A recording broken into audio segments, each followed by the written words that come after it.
Ang menopause sa babayi, moabot ra daw na siya kalit at the age of mga 45 hangtod 55 o age 55.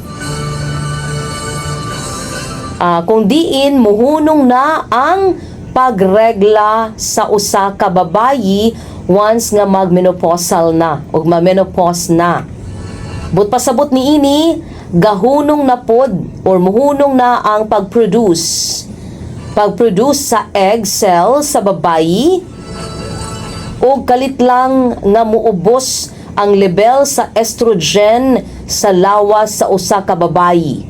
Tungod ni ini no, makasinati or makabati ang usa ka babayi og kanang init kaayo ang iyahang lawas. Gitawag na siya hot flushes. Unya irregular na pod ang regla. Diha mo na ni mga timailhan.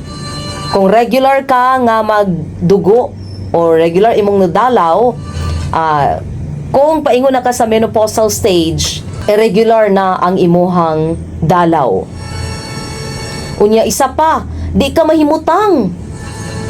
Muna na yung mga timailhan nato, dili mahimutang. Unya isa pa, dili pod makatulog. Maglisod na og tulog. Og init perminti ang ulo. So kung init na perminti imong ulo, basig nagmenopause na ka.